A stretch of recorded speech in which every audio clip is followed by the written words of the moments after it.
Terima kasih Anda masih menyaksikan Kompas Siang, Saudara. Pengadilan Negeri Jakarta Selatan hari ini kembali menggelar sidang pra-peradilan yang diajukan Sekjen PDI Perjuangan Hasto Kristianto. Sidang dimulai pukul 10 pagi waktu Indonesia Barat. Sidang dipimpin Hakim Tunggal Jumianto. Sidang kali ini merupakan sidang lanjutan setelah pihak tergugat, Komisi Pemberantasan Korupsi, berhalangan hadir dan meminta penjadwalan ulang. Tim kuasa hukum Hasto mengaku telah menyiapkan bukti dan saksi untuk membantah penetapan tersangka oleh KPK. Hasto menggugat penetapannya sebagai tersangka kasus suap dan perintangan penyidikan mantan kader PDIP Harun Masiku yang kini masih buron. KPK menetapkan Sekjen PDIP Hasto Kristianto sebagai tersangka pada 24 Desember 2024. Pada 6 Januari 2025, Hasto diperiksa pertama kalinya sebagai tersangka di KPK. Hasto pun menggugat penetapannya sebagai tersangka.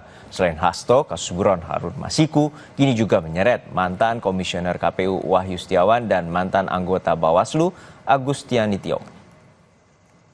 Lalu bagaimana jalannya sidang pra-peradilan Sekjen PDIP Hasto Kristianto di Pengadilan Negeri Jakarta Selatan? Kita bergabung dengan jurnalis Kompas TV Fedriska Ananda dan juru kamera Ricky Sultana. Fedriska, untuk saat ini apa saja poin gugatan yang telah disampaikan oleh kuasa hukum Hasto Kristianto?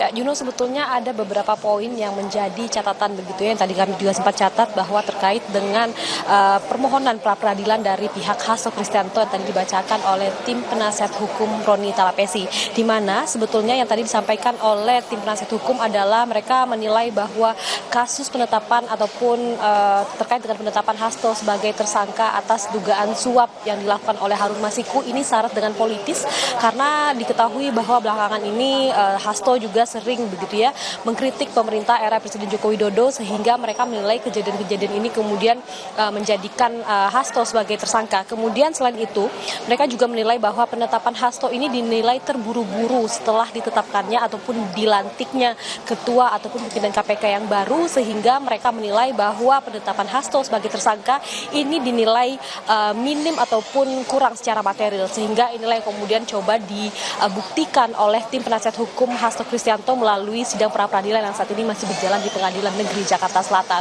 Karena kalau misalkan dari KPK sendiri juga mengatakan bahwa mereka sebetulnya sangat optimis terkait dengan pra-peradilan ini akan mereka menangkan, karena mereka mengatakan bahwa penetapan Hasto sebagai tersangka ini berdasarkan bukti baru yang telah ditemukan oleh KPK ketika kemudian terkait dengan pemeriksaan terhadap mantan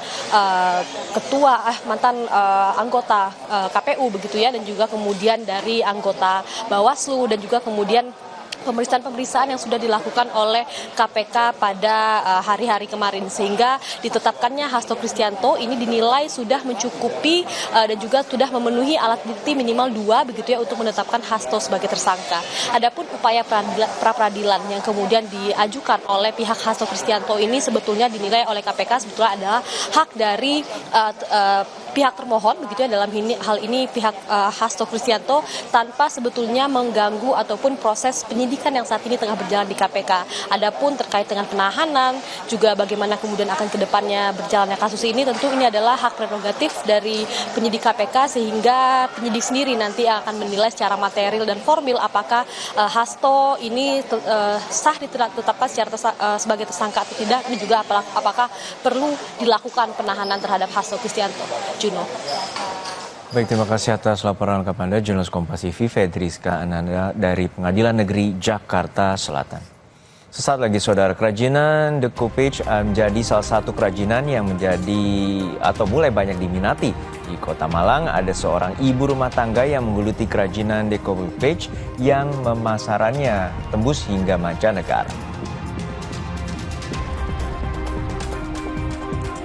Gerakan pendidikan global Scholas Occurrentes yang diinisiasi pemimpin Tahta Suci Vatikan, Paus Fransiskus, meminta Presiden kelima Megawati Soekarno Putri menjadi pimpinan Dewan Penasehat Scholas Occurrentes. Informasinya akan dibawakan oleh rekan saya Tili Reabella sesaat lagi hanya di Kompas Siang.